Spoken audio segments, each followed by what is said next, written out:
Hello बच्चों, कैसे हैं आप लोग। क्लास 9th हिंदी गोथली अध्याय तीसरा ग्राम गीत का मर्म। तो इस चैप्टर के हम लोग सारे क्वेश्चंस को हल करेंगे। देखिए, इस चैप्टर का नाम है ग्राम गीत का मर्म। इसका क्या मतलब है। ग्राम मतलब गांव, गीत मतलब आप जानते हैं गीत संगीत, मर्म का मतलब है स्वरूप भेद। ठीक है, ग्राम गीत का क्या स्वरूप होता है, क्या मतलब होता है, तो यही इस चैप्टर का नाम है। तो इस चैप्टर का लेखक परिचय हम लोग कर लेते हैं। इस अध्याय के लेखक हैं लक्ष्मी नारायण सुधांशु जी। ठीक है, ग्राम गीत का मर्म। ग्राम गीत का मर्म लक्ष्मी नारायण सुधांशु जी द्वारा रचित एक निबंध है।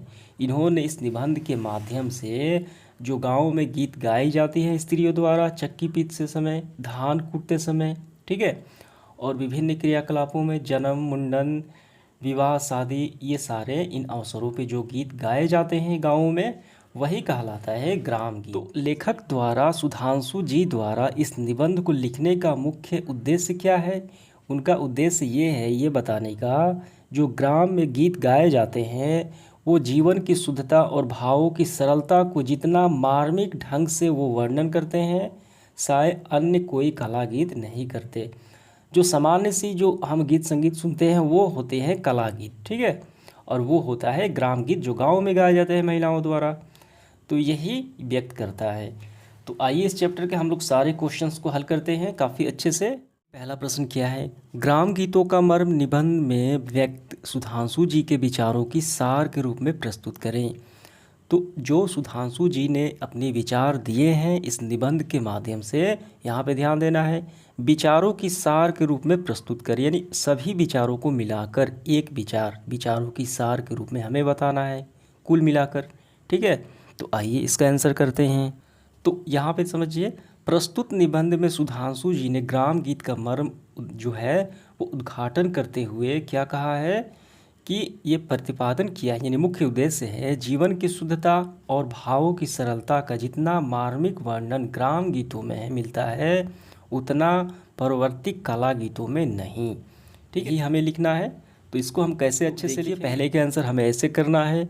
ग्राम गीतों का मर्म निबंध में व्यक्त सुधांशु जी के विचारों स्पष्ट हैं। उन्होंने कहा है कि जीवन की शुद्धता और जीवन के भावों की सरलता जितना मार्मिक वर्णन और चित्रण ग्राम गीतों में मिलता है उतना दूसरे कला गीतों में नहीं मिलता। ग्राम गीत हमारे हृदय की वाणी को व्यक्त करते हैं और हमारे हृदय से निकलते हैं। क्या समझ में आया आपको। तो लेखक कहते हैं कि ये जो ग्राम गीत है वो गांव में गाए जाते हैं। तो गांव में क्या होता है, आपसी भाईचारा होता है, मेल मिलाप होता है, ठीक है, आपसी क्या होता है, सहयोग होता है, यानी पूरी तरीके से जीवन की शुद्धता हमें गांव में ही देखने को मिलती है। ठीक है, जीवन की शुद्धता और जीवन के भावों का सरलता और काफ़ी अच्छे से जितना मार्मिक वर्णन मिलता है वो कहाँ मिलता है, ग्राम गीतों में मिलता है। क्योंकि ये विभिन्न अवसरों में ये गाए जाते हैं और ये जो गाए जाते हैं वो अपने क्या, अपनी भावनाओं को व्यक्त करके गाए जाते हैं हृदय की। ठीक है, न कि ये कला गीत, जो कला गीत हम आजकल सुनते हैं पॉप संगीत वगैरह, वो नहीं है, वो ग्राम गीत है जो मनुष्य की, जो स्त्रियां गाती है वो हृदय की भावनाओं से जुड़कर गाती हैं, काफ़ी अच्छे से गाती हैं। समझ में आ गया। जो स्त्रियां गीत गाती हैं वो स्वभावतः उन गीतों का संबंध किससे होता है, वास्तविक जीवन से होता है। वो कर्म प्रधान होते हैं, ठीक है, वो हृदय की वाणी से निकलते हैं। तो इसी कारण जो है वो जीवन की शुद्धता और जीवन की भावों की सरलता जितना मार्मिक वर्णन ग्राम गीतों में मिलता है वो कला गीतों में नहीं मिलता। ठीक है, तो ये आपको पूरा समझ में आ गया, यही इसका आंसर आपको अच्छे से कर लेना है। दूसरा सवाल देखिए क्या है हमारा, जीवन का आरंभ जैसे सेसव है वैसे ही कला गीत का क्या है, ग्राम गीत है। लेखक ने इस कथन का क्या आशय है। ठीक है, तो ये हमें बताना है। तो पहले प्रश्न को समझिए आप, जीवन का आरंभ जैसे क्या है, सेसव अवस्था है। कौन सी अवस्था होती है सेसव अवस्था, 0 से लेके 5 वर्ष की अवस्था। तो मनुष्य की सबसे पहली अवस्था क्या होती है, वो सेसव अवस्था ही होती है। और कला गीत का क्या है, और कला गीत क्या है, तो कला गीत का भी सेसव अवस्था, प्रारंभिक अवस्था ग्राम गीत से ही है। यानी ग्राम गीत विकास करके ही कला गीत जो आज हम लोग सुनते हैं फिल्मों में जो गीत संगीत वो कला गीत है। तो शुरुआती क्या था, ग्राम गीत का। तो लेखक ने इस कथन का क्या आशय बताया है वो हमें बताना है। तो देखिए इसका आंसर यहाँ है, जीवन का आरंभ जैसे सेसव है वैसे ही कला गीत का क्या है, ग्राम गीत है। तो आपको यहाँ तक करना है। कैसे लिखना है हम यहाँ आपको बताते हैं। तो आपको ऐसे लिखना है, देखिए लेखक ने इस कथन में यह स्पष्ट किया है, कौन सा कथन, जो प्रश्न में है, जीवन का आरंभ जैसे सेसव है वैसे ही क्या है, ग्राम गीत का क्या, वैसे ही कला गीत का क्या है, ग्राम गीत है। तो लेखक ने इस कथन में यह स्पष्ट किया है कि मानव का आरंभ जैसे सेसव अवस्था है, 0 से 5 वर्ष की अवस्था होती है, अर्थात जीवन की आरंभिक अवस्था है, ठीक उसी प्रकार कला गीत का प्रारंभ अवस्था ग्राम गीत है, अर्थात कला गीत ग्राम गीत से ही पश्चात आए हैं। ठीक है, ये समझ में आ गया। ग्राम गीत का स्वभाव या संबंध उन कविता के स्वरूप में व्यक्त होती है जो जीवन के कर्म या जीवन के वास्तविक रूप में व्यक्त होती है। समझ में आ गया। यानी गांव में जो गीत गाए जाते हैं महिलाओं द्वारा विभिन्न अवसरों पर, वो वास्तविक जीवन से जुड़े होते हैं, उनका स्वभाव और संबंध। ठीक है, और वो जीवन के कर्म या जीवन के वास्तविक रूप में वो व्यक्त करते हैं, इसीलिए वो हृदय के तर में वो उतर जाते हैं। समझ में आ गया। तो ये आपका आंसर पूरा। इसके बाद देखिए अगला प्रश्न क्या है, गृहस्थ कर्म विधान में स्त्रियां किस तरह गीत गाती हैं, किस तरह के गीत गाती हैं वो हमें बताना है। तो इसका आंसर आपको पहले ऐसे लिखना है, गृहस्थ कर्म विधान में स्त्रियां ग्राम गीत गाती हैं। यानी गृहस्थ जीवन में जो काम करती हैं स्त्रियां गाँव की, ठीक है, काम करते हुए वो कौन से गीत गाती हैं। तो पहले ये लाइन आपको लिखना है, गृहस्थ कर्म विधान में स्त्रियां ग्राम गीत गाती हैं जो, ठीक है, चक्की पीसते समय, धान कूटते समय, पहले आपको ये लाइन लिखना है। ठीक है, फिर यहाँ से जो चक्की पीसते समय, धान कूटते समय, चरखा काटते समय, ये पूरा यहाँ तक आपको कर लेना है। समझ में आ गया आपका इसका आंसर। अगला सवाल देखिए, चौथा क्या है, मानव जीवन में ग्राम गीतों का क्या महत्व है वो हमें बताना है, लेखक ने कैसे व्यक्त किया है। ठीक है, तो यहाँ पे देखिए इनका मेन पॉइंट जो है उत्तर लिखने का यहाँ पे दिया गया है। ग्राम गीतों में मानव जीवन के उन प्राथमिक चित्रों को दिखाया गया है जिसमें अपनी लालसा, वासना, प्रेम, घृणा, उल्लास, ठीक है, ये सारे व्यक्ति ग्राम गीतों द्वारा व्यक्त करते हैं। तो इसको हम कैसे लिखेंगे, काफ़ी हम ऐसे लिखेंगे, देखिए जीवन की शुद्धता और भावों की सरलता। ठीक है, कैसे भाव व्यक्ति व्यक्त करते हैं, कितने सरल और सहज ढंग से, जितना मार्मिक वर्णन, जो अच्छे से वर्णन जो होता है ग्राम गीतों में मिलता है, अन्य कला गीतों में नहीं। ग्राम गीतों में मानव जीवन की उन प्राथमिक चित्रों के दर्शन होते हैं जिनमें मनुष्य अपनी लालसा, वासना, प्रेम, घृणा, उल्लास आदि हृदय की जो भावनाओं को व्यक्त करता है। ठीक है, तो यही ग्राम गीत का महत्व है। समझ में आ गया।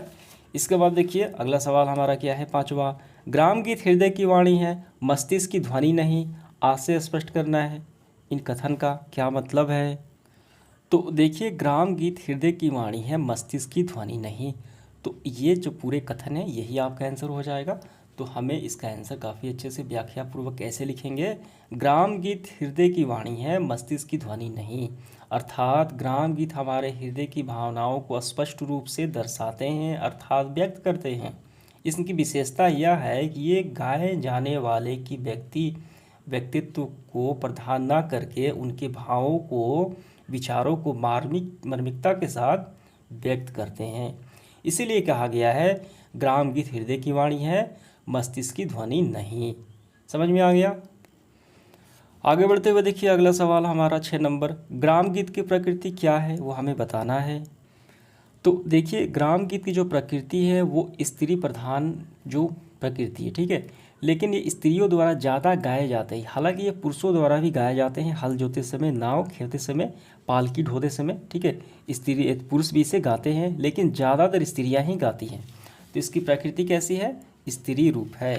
तो हम इसका आंसर ऐसे लिखेंगे, ग्राम गीतों की प्रकृति स्त्री प्रकृति है जो स्त्रियों द्वारा उनके कोमल भावों को ये व्यक्त करते हैं। ठीक है, ये इसका आंसर हो गया। इसके बाद देखिए 7वां सवाल, कला गीत और ग्राम गीत में क्या अंतर है। तो आज के जो फिल्मों में जो गीत संगीत हम लोग सुनते हैं वो कौन से हैं, वो कला गीत में आ जाएंगे, और ग्राम गीत में हमने अभी आपको बताया जो गांव में स्त्रियां गाती है विभिन्न अवसरों पर, वो ग्राम गीत हो गया। दोनों में क्या अंतर है। तो दोनों में पहला अंतर देखिए हम ऐसे समझेंगे कि ग्राम गीत से कला गीत का प्रारंभिक अवस्था क्या है, ग्राम गीत से ही हुआ। जैसे शेषावस्था है, ठीक है, मनुष्य जीवन की, वैसे ही कला गीत का प्रारंभिक अवस्था ग्राम गीत है। और ग्राम गीत स्त्री प्रकृति का है और कला गीत पुरुष प्रकृति का है। तो इसका आंसर देखिए काफ़ी अच्छे से हम लिखेंगे कैसे। तो देखिए इसका आंसर हम ऐसे करेंगे, ग्राम गीत में जीवन की शुद्धता और भावों की सरलता जो है उसका वर्णन मिलता है, वह कला गीतों में नहीं मिलता, जीवन की शुद्धता और भावों का वर्णन। ठीक है, पहला तो हो गया पॉइंट में अंतर। दूसरा देखिए, ग्राम गीत की प्रकृति स्त्री प्रधान है और जबकि कला गीत की पुरुष प्रधान है, और कला गीत का आरंभ ग्राम गीत है। ठीक है, यानी ग्राम गीत ही विकास करके बन गया है कला गीत जो आज के समय। तो ये आपका आंसर हो गया 7वां। इसके बाद देखिए आगे बढ़ते हुए 8वां सवाल, ग्राम गीत का विकास कला गीत में हुआ है, पठित निबंध को ध्यान में रखते हुए उसकी विकास प्रक्रिया पर प्रकाश डालना है। तो हमने पढ़ा है कि ग्राम गीत का जो है वो किसका शेषावस्था है, कला गीत का है। यानी ग्राम गीत ही विकास करके आज के ज़माने में जो हम गीत सुनते हैं वो बन गया है कला गीत। ठीक है, तो उसकी विकास प्रक्रिया कैसे हुई है वो हमें बताना है। देखिए एक नज़र हम बुक पे देख लेते हैं। ग्राम जीवन का जो आरंभ है वो शेषव है, वैसे ही कला गीत का क्या है, ग्राम गीत है। ठीक है, और इसके बाद देखिए इसके विकास की प्रक्रियाएं जो है 3 पॉइंट है। यही ग्राम गीत क्रमशः सभ्य जीवन के अनुरूप से कला गीत के रूप में विकसित हो गया है, जिसका संस्कार अब तक वर्तमान है। यानी अब जो बन गया है जो कि, ठीक है, वो कला गीत हो गया है। तो ये देखिए इसकी विकास की प्रक्रिया 1, 2 और 3 है। ग्राम गीत को कला गीत के रूप में आते आते कुछ समय तो लगा ही, पर उसमें सबसे मुख्य बात यह रही कि कला गीत अपनी रूढ़ियाँ बनाकर चलें। यानी कला गीत क्या है, वो रूढ़ियों में वो क्या हो गए, बदल गए। इसके बाद देखिए हम ये लिखेंगे, इसका आंसर हम ऐसे करेंगे, ग्राम गीत सब क्रमशः सभ्य जीवन के अनुक्रम से कला गीत के रूप में विकसित हो गया है, जिसका संस्कार अब तक वर्तमान है। ठीक है, तो ये तो हो गया, ये हमने लिख लिया। अब इसके बाद हमें ये पॉइंट लिखना है जो मैंने हाईलाइट किए हैं यहाँ तक, और ये पूरा यहाँ तक। समझ में आ गया? ये नहीं लिखना है, जो मैंने हाईलाइट किए हैं वही, यानी ये पॉइंट और ये पॉइंट। तो ये इसके विकास के क्रम हो गए। अगला सवाल देखिए 9 नंबर क्या है, ग्राम गीतों में प्रेम दशा की क्या स्थिति है। जो प्रेम दशा दिखाया गया है उसकी स्थिति क्या बताया गया है ग्राम गीत निबंध में। पठित निबंध के आधार पर उदाहरण देते हुए हमें समझाना है, उदाहरण देना है। तो पहले इसको आप समझिए, प्रेम दशा की स्थिति कैसी है। तो इसकी स्थिति उतनी और कोई स्थिति नहीं है, काफ़ी बेहतरीन स्थिति है प्रेम दशा की। इसमें होता क्या है, प्रेम या विरह में समस्त प्रकृति के साथ, यानी जो प्रेमी और प्रेमिका होते हैं जो आपस में अलग हो जाते हैं, ठीक है, यानी वो अलग अलग होते हैं, यानी उनमें विरह होता है। तो समस्त प्रकृति के साथ जीवन की ओर समरूपता देखी जाती है। समरूपता मतलब एक रूपता, समानता देखी जाती है। वहीं क्रोध, शोक और उत्साह, ये जो गुण हैं विस्मय, इनमें नहीं देखी जाती है। जैसे यहाँ पे देखिए आपको समझ में आ जाएगा, विरहाकुल यानी जो अकेले होते हैं प्रेमी पुरुष, पशु पंछी लता दुर्गम सबसे अपनी वियुक्त जो बिछड़े हुए प्रिया होती हैं उसे पता पूछते हैं मिलने के लिए। ठीक है, तो ये प्रेम में होता है। किंतु जब मनुष्य गुस्से में होता है तो वो अपने शत्रु का पता प्रकृति से नहीं पूछता। ठीक है, तो यही कारण है कि प्रेमिका या प्रेमी प्रकृति के साथ कैसा व्यवहार करते हैं, समान व्यवहार करते हैं, यानी सबसे बेहतरीन माना गया है। तो इसका आंसर हम कैसे लिखेंगे, तो इसका आंसर आपको ये पूरा लिखना है यहाँ से लेके यहाँ तक। ठीक है, ये समझ में आ गया। इसके बाद देखिए अगला सवाल क्या है, प्रेम या विरह में समस्त प्रकृति के साथ जीवन की जो समरूपता देखी जाती है, ठीक है, वह क्रोध, शोक, विस्मय, उत्साह, जिगुप्सा आदि में नहीं, आज से स्पष्ट हमें करना है। तो हमने अभी देखा प्रश्न क्रमांक 9 बिल्कुल वैसा ही है। तो इसका हमें मतलब बताना है क्या है। तो देखिए इसका आंसर भी वही होगा, लेकिन इसको हम लोग थोड़ा व्याख्या पूर्वक लिखेंगे। ठीक है, इसमें क्या होता है वो हम व्याख्या पूर्वक लिख देंगे, क्योंकि इसका मतलब हमें बताना है। देखिए लेखक का कहना है कि प्रेम अथवा विरह की दशा व्यापक या विधायनी होती है। तो विरह का मैंने अभी आपको मतलब बताया। विरह मतलब होता है अभाव, किसी की कमी, ठीक है, अकेले रहना होती है। इसमें समरूपता देखी जाती है, एक रूपता देखी जाती है। विरह कुल व्यक्ति, पशु पंछी, पेड़ पौधे सबसे अपनी वियुक्त प्रिया, जो उससे बिछड़े प्रिया है, ठीक है, यानी प्रेमिका है, उसका पता पूछता है। जैसे देखिए उदाहरण हमें इसमें देना है। राम ने सीता की खोज करते हुए खग, मृग, बानर आदि से क्या कहा, सीता का पता पूछा। किंतु देखिए ये प्रेम में पूछा, किंतु क्रोध की दशा में, क्रोध की स्थिति में कोई व्यक्ति शत्रु का पता प्रकृति से नहीं पूछता। यहाँ पे पशु पंछी पेड़ पौधे क्या है, ये प्रकृति माने गए हैं, तो ये पता पूछते हैं अपनी प्रिया के। लेकिन शत्रु में यानी क्रोध की अवस्था में शत्रु का कोई पता नहीं पूछता। ये आपको समझ में आ गया। तो यही प्रकृति हमें यहाँ पे बताना है। तो इसका तात्पर्य है कि प्रेम या विरह की दशा में ऐसी तीव्र होती है जिसमें प्रेमी या प्रेमिका चेतनाहीन होकर इष्ट की प्राप्ति के लिए व्याकुल रहते हैं, जबकि क्रोध की स्थिति में व्यक्ति की स्थिति सामान्य रहती है, कोई उसमें बदलाव नहीं होते। अतः प्रेम या विरह में प्रकृति समरूपता देखी जाती है, क्रोध शोक में नहीं। यानी यही कथन का ये आशय हो गया पूरा। ठीक है, समझ में आ गया। तो यही आपको पूरा आंसर कर लेना है। इसके बाद देखिए 11 नंबर, ग्राम गीतों में मानव जीवन के किन प्राथमिक चित्रों का दर्शन होते हैं। काफ़ी सिंपल सवाल है ये। तो देखिए इसका आंसर यहाँ पे है, ग्राम गीतों में मानव जीवन के उन प्राथमिक चित्रों के दर्शन होते हैं जिनमें क्या है, मनुष्य के सदारते हैं अपनी लालसा, वासना, प्रेम, घृणा, उल्लास, विषाद को समाज के अन्य मान्य धारणाओं के ऊपर नहीं उठा सका, ठीक है, उठा सका है। तो यही सब प्राथमिक चित्रण का वर्णन होता है। समझ में आ गया। तो इसका आंसर यहाँ तक हो जाएगा। इसके बाद देखिए 12 नंबर, गीतों का उपयोग जीवन के महत्वपूर्ण समाधान के अतिरिक्त साधारण मनोरंजन भी है। निबंधकार सुधांशु जी ने ऐसा क्यों कहा है, ठीक है। तो देखिए इसका आंसर हम यहाँ से करेंगे। देखिए ध्यान से, गीतों का उपयोग जीवन के महत्वपूर्ण समाधान के अतिरिक्त साधारण मनोरंजन भी है। यानी लोग जो स्त्रियां हैं वो काम करती हैं और उसके साथ साथ गीत भी गाती हैं, ठीक है, काम भी हो जा रहा है और साधारण मनोरंजन के तौर पे वो गीत भी गाती है, ग्राम गीत। ऐसा कहना क्या है, अनुपयुक्त नहीं होगा, यानी ये ऐसा कहना ठीक होगा। मनोरंजन के विविध रूप और विधियाँ हैं, ठीक है, कौन कौन सी हैं। देखिए चक्की पीसते समय, धान कूटते समय, तो आपको यहाँ तक कर लेना है, अच्छे से एक्सप्लेन हो जाए। तो यहाँ से ये पूरा लिखते हुए यहाँ से, ठीक है। इसके बाद देखिए आगे बढ़ते हुए 13 देखेंगे, ग्राम गीतों के मुख्य विषय क्या है। निबंध के आधार पे हमें बताना है। तो मुख्य विषय क्या है इस ग्राम गीत में। तो देखिए इसका आंसर हम ऐसे लिखेंगे, ग्राम गीतों का मुख्य विषय पारिवारिक जीवन है। क्या है, ऐसे लिखना है, ग्राम गीतों का मुख्य वजह पारिवारिक जीवन है। प्रेम, विवाह, पतोहू और सास ससुर के बर्ताव, भाई बहन, ठीक है, स्नेह आदि बातें ज़्यादातर गीतों में पाई जाती हैं। तो ये क्या हो गया, ये सारे पारिवारिक जीवन में ये सारे रिश्ते नाते मिलते हैं। तो यहाँ से यहाँ तक समझ में आ गया। इसके बाद देखिए 14, किसी विशिष्ट वर्ग के नायक को लेकर जो काव्य रचना की जाती है, यानी किसी को लेकर, ठीक है, जैसे राजा महाराजा के ऊपर कर दी जाती है, वो हो गए विशिष्ट नायक, यानी विशिष्ट वर्ग, जैसे राजा हो गए, ठीक है, को लेकर काव्य रचना की जाती है। किन स्वाभाविक गुणों के कारण साधारण जनता के हृदय में उनके महत्व की प्रतिष्ठा बनती है, यानी उस कौन से गुण होती है, ठीक है, जो साधारण जनता वो उनके हृदय पे ये महत्व बन जाती है, उनके हृदय पे वो छवि बना देती है, ठीक है।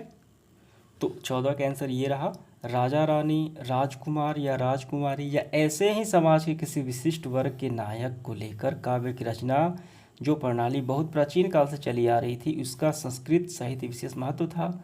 उनको प्रधान कारण यही था कि वैसे विशिष्ट व्यक्तियों के लिए साधारण जनता के हृदय में उनके महत्व की प्रतिष्ठा बनी हुई है, क्योंकि उनके पास क्या थे, गुण थे, वो होनहार थे, और वैसे भी ये लोग क्या हैं, राजा रानी हैं, ठीक है, यानी ऊंचे पद पे हैं। तो इसी कारण जो साधारण मनुष्य हैं उनके हृदय भी छवि बन जाती थी। तो यहाँ तक आपको ये पूरा कर लेना है, यहाँ तक, ठीक है, यहाँ तक ही हो गया। अगला सवाल देखिए 15, ग्राम गीत की कौन सी प्रवृत्ति, ठीक है, अब काव्य गीत में चलने लगी है, वो बताना है हमें। तो इसका आंसर देखिए यहाँ से करना है, काव्य रचना करने में रसोत्स का काम, ठीक है। काव्य रचना करने में, कविता को लिखने में जो रतुसुस का काम बहुत कुछ क्या है, सामाजिक धारणा पर बल ही चल जाता था। तो ये काम जो होता था बहुत ही सामाजिक धारणा के बल ही चल जाता था, किंतु साधारण जीवन के चित्रण में कवि की प्रतिभा जो है बहुत बहुत बहुत सा अंश अपने चित्रण नायक के विशिष्टता प्राप्त कराने की चेष्टा में खर्च हो जाता है। यानी जो वहाँ पे नायक जो मुख्य रोल उसमें निभाते थे, उनको ऊंचा दिखाने में, उनको विशिष्टता को क्या प्रदर्शित करने में तो सारी चेष्टा खर्च हो जाता था, सारा एनर्जी, उनका ध्यान सारा उसमें खर्च हो जाता था। तो ग्राम गीतों का अब यही प्रवृत्ति काव्य गीतों में चलने लगी है। यानी पहले वाले जो गीत को छोड़कर अब जो वर्तमान समय में गीत आते हैं उन पे मुख्य नायक भी फोकस किया जा रहा है, ठीक है, उसको कैसे बेहतर दिखाया जाए। तो यहाँ से यहाँ तक आपका पूरा आंसर हो गया। इसके बाद देखिए 16 नंबर, ग्राम गीत का मेरुदंड क्या है, यानी मुख्य भाग कौन सा है। करेंगे एक दरिद्र गृहिणी भी, ठीक है, जो घर को चलाने वाली महिला है, वो गरीब है, उसके घर में भोजन के लिए थोड़ा सा अन्न है, ठीक है, काफ़ी कम अन्न है, अनाज है, सोने के ही सूप से फटक कर उसे साफ करती है। अन्न कम है लेकिन फिर भी वो सोने के सूप से उसे फटक कर साफ करती है। हमारी दरिद्रता के बीच में संपन्नशीलता का यह रूप हमारे भाव को उद्दीपन करने के लिए उपस्थित किया गया है।